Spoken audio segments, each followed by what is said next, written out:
በበርካታ አማርኛ ፊልሞች ላይ ድንቅ የትወና ብቃቷን በማሳየት የምናውቃት አርቲስት ቤዛነሽ አያሌው እጅግ የሚያሳዝንና ልብን የሚነካ እንዲሁም ሁላችሁም ኢትዮጵያውያን ባካችሁ ድረሱልኝ በሚል ያስተላለፈችው መልእክት አነጋጋሪ ሆኗል። ድምጹ ተባበሩልኝ፣ በእናንተ መተባበር እኔ ከዚህ እወጣለሁ።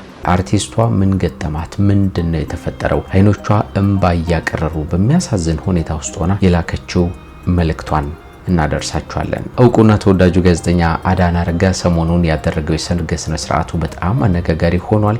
በተለይ በሰርግ ስነ ስርዓቱ ዕለት የተፈጠሩ ክስተቶች ደግሞ የብዙ ሰዎችን ቀልብ የሳቡ ናቸው። ዛሬ የምናየው ሌላኛው ዝግጅታችን ነው። በዘጠነኛው ሺህ ድራማና በሌሎች አማርኛ ፊልሞች ላይ በትወና ብቃቱ የምናውቀው ሱራፌል ብስራት ወይም አቡ አዲስ የህይወት ምዕራፍ መጀመሩንና እጅግ ትልቅ የሆነ ደስታ ወደ ቤቱ መግባቱን ተነግሯል። ይህ ልዩ ሰርፕራይዝም ተብሏል። ምንድነው ብለን እናየዋለን። በቅርቡ እጅግ በጣም የሚያሳዝንና ልብ የሚሰብር ዜና ሰምተን ነበርም።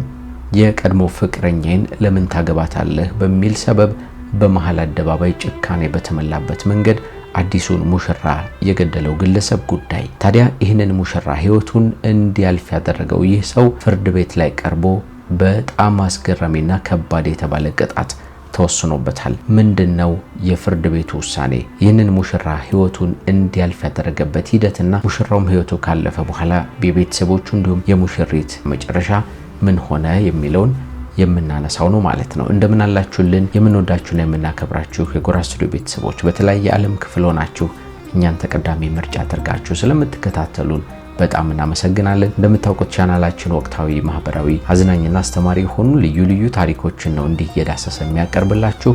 ዛሬም ሰሞንኛ አነጋጋሪ ጉዳዮችን ይዘናል። ጌታቸው በላይ ደግሞ የመሰናዶ አዘጋጅና አቅራቢ ነኝ። ለቻናላችን አዲስ ሆናችሁ ካላችሁ ሰብስክራይብ አድርጉ። ሀሳብ አስተያየታችሁን ኮሜንት ላይ ጻፉልን። ሌሎቻችሁ ደግሞ ቪዲዮውን እንደተለመደው ላይክ አድርጋችሁ ጀምሩ። ከማስታወቂያው በኋላም ዝግጅቱ ይቀጥላል። በጉጉት ሲጠበቅ የነበረው ሳይታችን ተለቀቀ። የትላልቅ ንግዶች መነሻ በሆነችው ተክለ ሃይማኖት ዘመናዊ ዱባይ ስታንዳርድ ሞል በአንድ ዓመት ጊዜ ውስጥ ተረክበው ወደ ስራ የሚገቡበትን ከ25 ካሬ ሜትር ጀምሮ ከበቂ የመኪና ማቆሚያ ጋር ከግራውንድ ፍሎር እስከ 3ኛ ፎቅ ድረስ ለመኪና መለዋወጫ፣ ለኤሌክትሮኒክስ፣ ለስቶር፣ ለካፍቴሪያ ሁሉንም እንደ ምርጫው ነግዶ ለማትረፍ ገዝቶ ለማከራየት ሱቅ ከነገበያው አቀረበ እንሎታል። እንዲሁም ፒያሳ ወዳጅነት ፓርክ ፊት ለፊት ባለ 1 መኝታ ባለ 2 መኝታ በመሸጥ ላይ እንገኛለን። ለበለጠ መረጃ ከታች ባለው ስልክ ይደውሉ። ሜሪትስ ፕሮፐርቲ።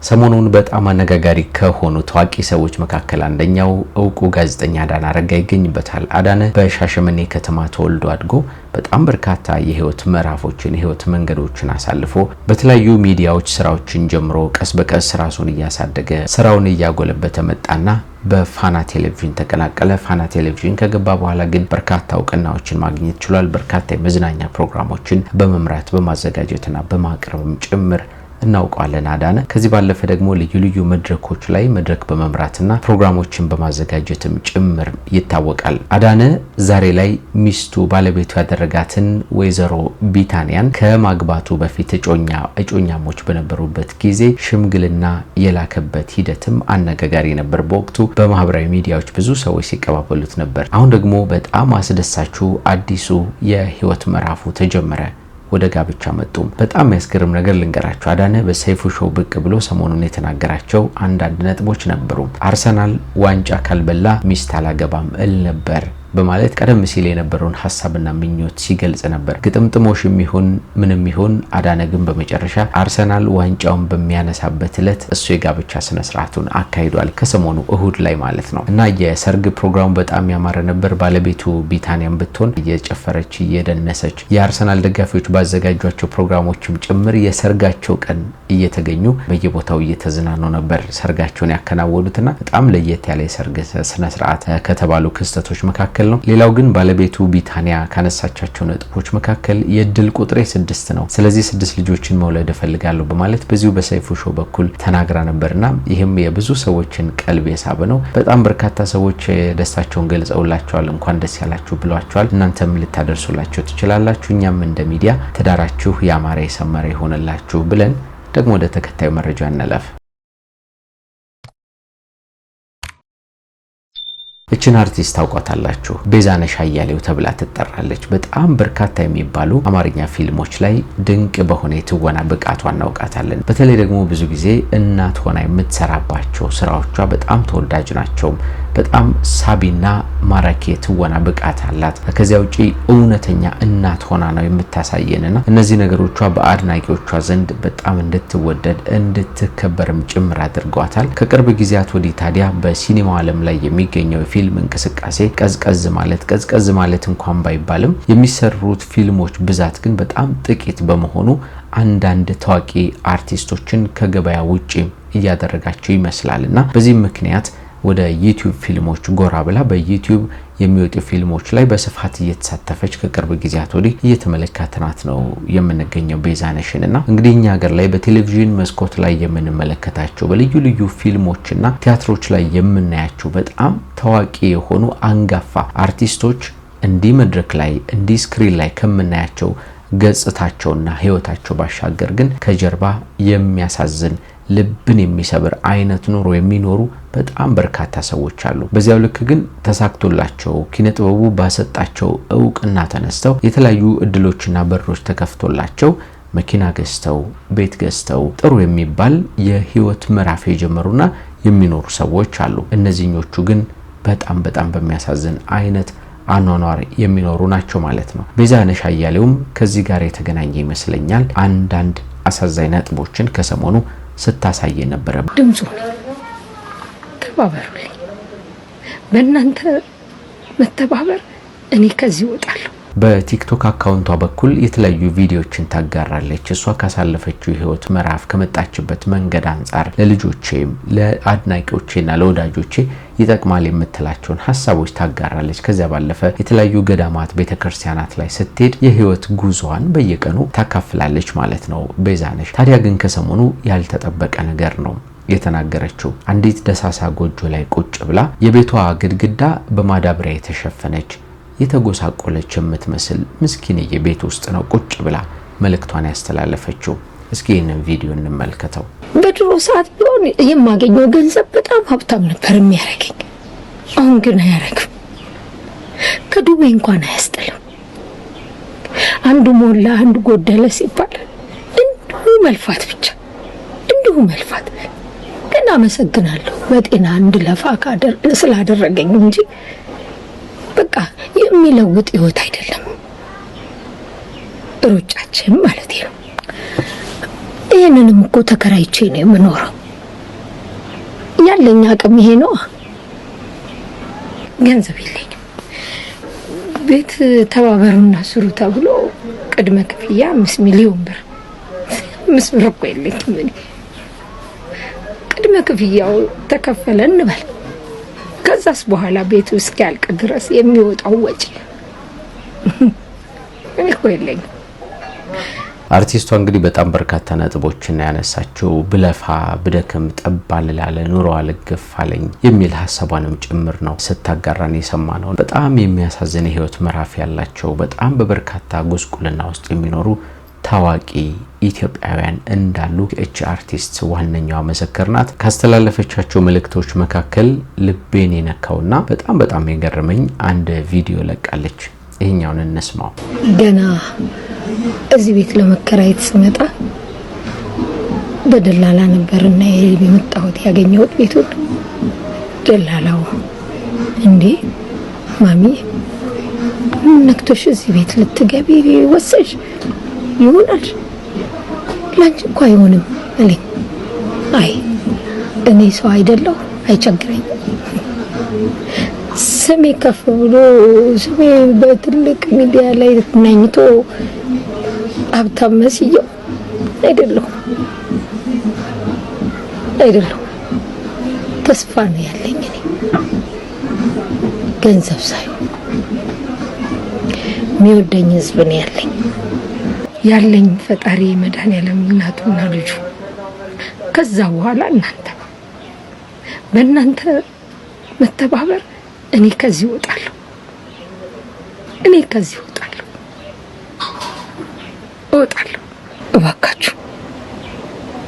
እባካችሁ ከቻላችሁ ተባበሩልኝ። ካገኛችኋቸው ደግሞ ክብርት አዳነች አቤቤን አናግሩልኝ። መልእክቴን እሳቸው ጋር አድርሱልኝ እባካችሁ። እንግዲህ አርቲስቷ የጠየቀችው ጥያቄ ተሳክቶ እኛ ኢትዮጵያን በአንድ ላይ ሆነን ተጋግዘን የሆነ መፍትሄ ላይ አደርሰንላት እንደገና በደስታ ለምስጋና እንደምንገናኝ ተስፋ እናደርጋለን። ያደላሽ ተከራይታ መኖር እየቻለች ቤት ትጠይቃለች ልትሉኝ ትችላላችሁ። የምኖርባት ቤት በረሃ በሏት። ከቀን እስከ ሌሊት ፋታ የሌለው በረሃ ያንገበግባል። ሙቀቱ እንኳን ፀሐይ ሆኖ በዝናቡ። የአርቲስቷን ያግዙኝ ጥያቄ ወደ እናንተ ለማስተጋባት ነው እንዲህ ያቀርብ ነው።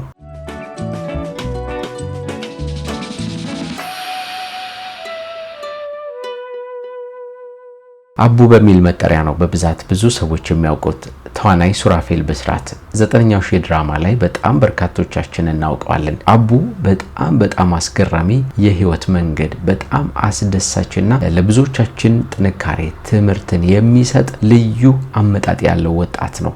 በቅርቡ ማግባቱን ታውቃላችሁ። ከ12 ወራት በፊት ነበር የጋብቻ ስነ ስርዓቱን የፈጸመው በዚሁ በአዲስ አበባና የጋብቻ ስነ ስርዓቱ በሚደረግበት ጊዜ በጣም በርካታ ሰዎች ናቸው የደስታ መልእክቶችን ሲልኩለት የነበረው። በወቅቱ የነበረውን ስሜት ታስታውሳላችሁ ብዬ አስባለሁ። አሁን ደግሞ አዲስ የህይወት ምዕራፍ ጀምሯል። ልዩ ሰርፕራይዝ ወደ ቤቱ መጥቷል። አቡ ያገኘው ሰርፕራይዝ ምንድነው የሚለውን ከመናገር ጀምሮ ያለፈበትን የህይወት መንገድ ብዙዎቻችን የምንደሰትበት ብዙዎቻችን የምንማርበትን ቁም ነገር የሱን ህይወት እየዳሰስን ተሰሙትና በመጨረሻ ደግሞ አሁን ሰሞኑን ያገኘው ደስታ ምንድነው የሚለውን እንሰማዋለን። እንከታተለው። ተዋናዩ ብዙ የሰርግ ድግሶች በተለይ ደግሞ አርቲስቶች እንደሚያከናውኑት ያለ ዓለማዊ ሰርግ ያደርጋል እንጂ እንዲህ በቤተክርስቲያን ያገባል ብለው የጠበቁት በቅርበት የሚያውቁት ጓደኞቹና ቤተሰቦቹ ብቻም ነበሩ።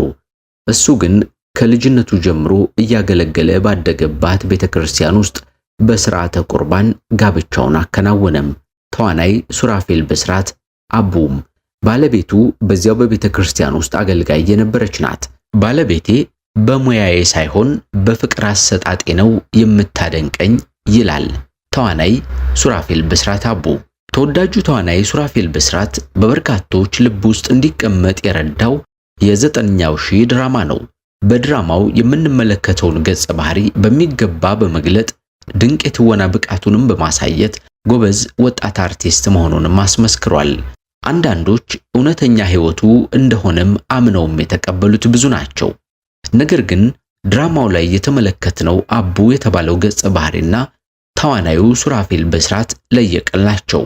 ገጸ ባህሪው ዱርዬ ታክሲ ሹፌር ሆኖ አባቱን የሚያማርር ለዓላማው መሳካትም የማይተጋ አስቂኝ ወጣት ሆኖ እንመለከተዋለን።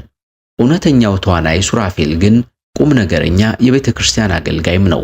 ከበሮውን አንስቶ ሲሽከረከር መቋሚያና ጽናጽሉን አንስቶ ወረቡን ሲወርብ በዝማሬ አምላኩን ሲያመሰግን የኖረው ገርጂ በሚገኘው ቦሌ ንሆተ ብርሃን ቅድስት ማርያም ካቴድራል የሰንበት ትምህርት ቤት ውስጥ አሁን ከጠቀስናቸው በተጨማሪም በተለያዩ መርሃ ግብሮች ለምዕመናን በሚቀርቡ ጉባኤዎች ላይ ድራማዎችን በመስራት በተለይ በትወናው ንቁ ተሳትፎ በማድረግ ነበር ያደገው።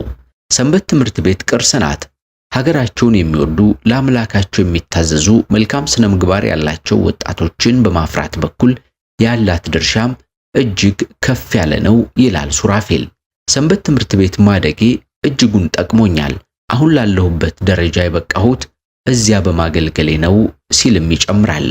ታዲያ በሰንበት ትምህርት ቤቱ የጀመረው ትወናም ጉልበቱ እየፈረጠመ እያደገና እየጎለመሰ በልዩ ልዩ ፊልሞች እንዲሁም ተከታታይ ድራማዎች እየተሳተፈ ዕውቅ ወጣትም ለመሆን ቻለም። ሰንበት ትምህርት ቤት ላቡ ያደረገችው ነገር በዚህ ብቻ የሚያበቃ አይደለም። የሰርግ ፕሮግራማቸው ላይ የተመለከትናት ጠይም ሀበሻዊ መልከ መልካሟን ሴት የሚያገኘው በዚያው ባደጉበት ሰንበት ትምህርት ቤት ውስጥ ነው። እቺ ሴት ዶክተር ሄርሜላ ተስፋዬ ተብላ ትጠራለች። በዚያው በገርጂ ቦሌ ንሆተ ብርሃን ቅድስት ማርያም ቤተክርስቲያን ሰንበት ትምህርት ቤት ውስጥ ልክ እንደሱ አገልጋይ ሆናም ያደገች በስነ ምግባሯም የተመሰከረላት መልካም ሴት እንደሆነችም ጓደኞቿ ይናገራሉ። የቤተክርስቲያን አገልጋዮቹ ተዋናይ ሱራፌል ብስራት አቦና ዶክተር ሄርሜላ ተስፋዬ ግንቦት 17 ቀን 2017 ዓ.ም ጋብቻቸውን ፈጽመዋል። ጋብቻቸው ግን አሸሸ ገዳሜ በበዛበት ዓለማዊ ሰርግ ሳይሆን የኢትዮጵያ ኦርቶዶክስ ተዋሕዶ ቤተክርስቲያን ፈቅዳ ባስቀመጠችው መሰረት በሥርዓተ ቁርባን የተከወነ ደስ የሚያሰኝ ዝግጅት ነበር።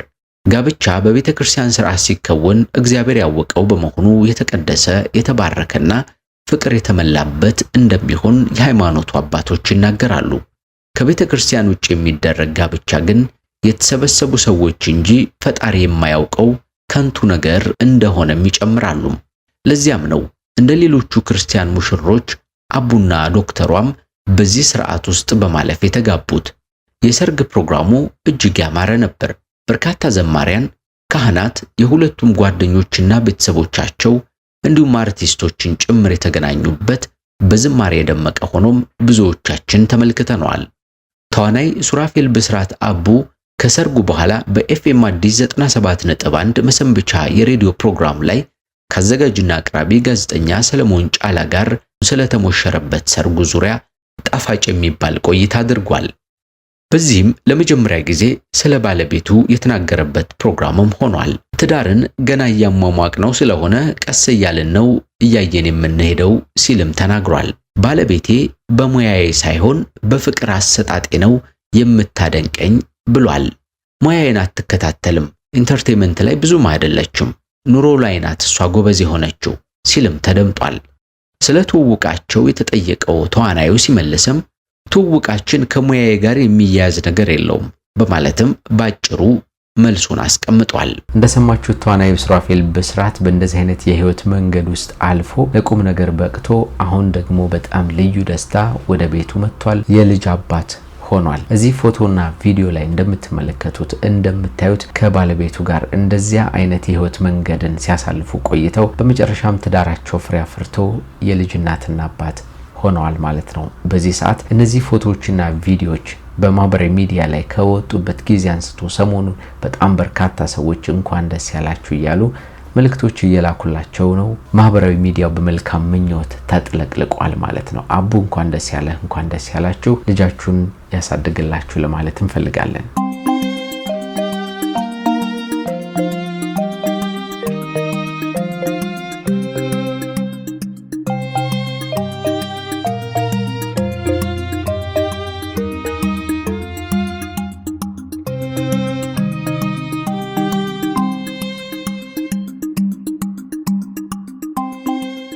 ወጣቱ ትዳር በመሰረተ በጣም በጥቂት ጊዜያት ውስጥ ህይወቱ በሰው እጅ ማለፉን በጣም በርካታ ማህበራዊ ሚዲያዎችም ጉዳዩን በወቅቱ መነጋገሪያ አድርገውት ነበር። ይህንን ወጣት ጭካኔ በተመላበት መንገድ ህይወቱ እንዲያልፍ አድርጓል የተባለው ግለሰብ ግን ፍርድ ቤት ቀርቦ የፍርድ ውሳኔ ተሰጥቶበታል። የፍርድ ውሳኔው ደግሞ በመግቢያችንም ላይ እንደነገርኳችሁ ጠንከር ያለ ነው ተብሏል። ምን አይነት ውሳኔ የተወሰነበት ይህንን ወጣት ህይወቱ እንዲያልፍ ያደረገበት ምክንያትስ ምንድነው የሚለውን ወደ ኋላ መለስ ብለን ታሪኩን እንየው። ሟች ተመስገን ዳንኤል ተብሎ ይጠራል። በጌዲዮ ዞን ገደብ ከተማ ውስጥ በአቢሲኒያ ባንክ ሰራተኝነት ነው የሚያገለግለው። በጣም ጥሩ ጸባይ ያለው ከሰዎች ጋር ተግባቢና በአካባቢው በመንደሩ በስራ ባልደረቦቹም ጭምር የተወደደ ወጣት እንደነበር ነው መረጃዎች የሚጠቁሙት። ይህንን ወጣት በመግደል ወንጀል የተጠረጠረው ግለሰብ ቀደም ሲል የኔ ፍቅረኛ የነበረችን ሴት አግብተሃል በማለት ጥቃቱን እንደፈጸመበት ነው መረጃዎች የሚጠቁሙት። ሟቹ ተመስገን ስራውን እየሰራ ቤተሰቦቹን እያስተዳደረ ከቆየ በኋላ አዲስ የህይወት መንገድ አዲስ ምዕራፍ መጀመር አለብኝ ብሎ ትዳር መሰረተ። ትዳር በመሰረተ በጣም በጥቂትና በአጭር ጊዜያት ውስጥ ነው ይህ ነገር የተፈጸመበት። ጠዋት 2 ሰዓት አካባቢ ከቤት ወጥቶ ወደ ስራው በመሄድ ላይ ሳለ መሃል መንገድ ላይ ያ ግለሰብ እየተሯሯጠ መጥቶ በሽጉጥ እንደተኮሰበት ከዚያ ከወደቀ በኋላም ስለት አውጥቶ ሰውነቱን እንደቆራረጠው ነው መረጃዎች የሚጠቁሙት። ተመስገን ታዲያ ጥቃት በሚፈጸምበት ጊዜ እባካችሁ አድኑኝ ድረሱልኝ ያለ ጩኸት ቢያሰማም በአካባቢው የነበሩ ሰዎች ሊያድኑት እንዳልቻሉ ነው። የሚያሳዝን ክስተት ነበር ማለት ነው። እንግዲህ ይህንን ወንጀል ፈጸመ ተብሎ የተጠረጠረው ይሄው ግለሰብ ወዲያውኑ በፖሊስ ቁጥጥር ስር ዋለ። ተደጋጋሚ የፍርድ ቤት ቀጠሮዎችና ውሎች ነበሩበት። በመጨረሻም በትናንትናው ዕለት ፍርድ ቤቱ ውሳኔ ወስኗል። ውሳኔው ምንድነው? ምን አይነት ቅጣት ተላለፈበት የሚለውን ደግሞ እንስማው። የቅጣት ውሳኔ የተሰማው ከዲላ ከተማ ሲሆን በአቶ ተመስገን ዳንኤል ግድያ የተከሰሰው ግለሰብ ላይ ፍርድ ቤቱ ውሳኔ አሳልፏል። ህዝብን እጅግ አሳዝኖና አስደንግጦ በነበረው የሙሽራው የአቶ ተመስገን ዳንኤል የነፍስ ማጥፋት ወንጀል የተከሰሰው ግለሰብ ላይ የጌዲዮ ዞን ከፍተኛ ፍርድ ቤት የሞት ፍርድ መነሻ ቅጣት መወሰኑን የፍርድ ቤቱ የህዝብ ግንኙነት ክፍል ይፋ አድርጓል። የክስ መዝገቡ እንደሚያሳየው ከሆነ ወንጀሉ ከተፈጸመ በኋላም የጌዲዮ ዞን ፖሊስና የአቃቢ ህግ አካላት በቅንጅት በመስራት በአጭር ጊዜ ውስጥ ተገቢውን መረጃና ማስረጃ በማጣራት ክስ መስርተው ነበር። ግንቦት 17 ቀን 2018 ዓ.ም በዋለው የዞኑ ከፍተኛ ፍርድ ቤት የወንጀል ችሎትም በከሳሽ አቃቢ ህግና በተከሳሽ አቶ ጸጋይ መካከል የነበረውን የክስ ሂደት በጥብቅ መርምሯል። ችሎቱም የተፈጸመውን ድርጊት እጅግ አሰቃቂና የወንጀሉን ክብደት በጥልቀት በመመዘን ተከሳሹን ጥፋተኛ ብሎታል። በዚህም መሰረት የመጀመሪያ መነሻ ቅጣቱ የሞት ፍርድ እንዲሆን ነው ውሳኔ የተላለፈው። ይህንን ዘግናኝ ወንጀል ድርጊት ተከትሎም የጌዲዮ ዞን ፖሊስና ፍርድ ቤት የህግ የበላይነትን ለማረጋገጥና አስተማሪ ፍትህ ለመስጠትም እያሳዩት ያለው ፈጣንና የተቀናጀ እርምጃም የሚበረታታ ነው ተብሎም እየተገለጸ ነው። መረጃው የጌዲዮ ዞን ከፍተኛ ፍርድ ቤት ህዝብ ግንኙነት ነው። በተለያየ ዓለም ክፍል ሆናችሁ እኛን ተቀዳሚ ምርጫ አድርጋችሁ የምትከታተሉን ውድና የተከበራችሁ ጎራ ስቱዲዮ ቤተሰቦች እንደምታውቁት ቻናላችን ወቅታዊ፣ ማህበራዊ፣ አዝናኝና አስተማሪ የሆኑ ልዩ ታሪኮችን እንዲህ እየዳሰሰ ነው የሚያቀርበው። ሰሞንኛ መነጋገሪያ የሆኑ ክስተቶችንም ሰብሰብ አድርገን በእንዲህ አይነት መንገድ ለማቅረብ ሞክረናል። ጌታቸው በላይ አብሬያችሁ ቆይታ አድርጌያለሁ። ቻናላችንን ሰብስክራይብ ያላደረጋችሁ ወይም ደግሞ አዲስ የሆናችሁ ሰብስክራይብ አድርጉን። ሐሳብ አስተያየታችሁን ኮሜንት ላይ ጻፉልን። በሚቀጥለው ደግሞ በአዳዲስ ጉዳዮች እንደገና እንገናኛለን። እስከዚያ ሰላም ሁኑልን። በጉጉት ሲጠበቅ የነበረው ሳይታችን ተለቀቀ። የትላልቅ ንግዶች መነሻ በሆነችው ተክለ ሃይማኖት ዘመናዊ ዱባይ ስታንዳርድ ሞል በአንድ ዓመት ጊዜ ውስጥ ተረክበው ወደ ስራ የሚገቡበትን ከ25 ካሬ ሜትር ጀምሮ ከበቂ የመኪና ማቆሚያ ጋር ከግራውንድ ፍሎር እስከ 3ኛ ፎቅ ድረስ ለመኪና መለዋወጫ፣ ለኤሌክትሮኒክስ፣ ለስቶር፣ ለካፍቴሪያ ሁሉንም እንደ ምርጫው ነግዶ ለማትረፍ ገዝቶ ለማከራየት ሱቅ ከነገበያው አቅርበንሎታል። እንዲሁም ፒያሳ ወዳጅነት ፓርክ ፊት ለፊት ባለ 1 መኝታ ባለ 2 መኝታ በመሸጥ ላይ እንገኛለን። ለበለጠ መረጃ ከታች ባለው ስልክ ይደውሉ። ሜሪትስ ፕሮፐርቲ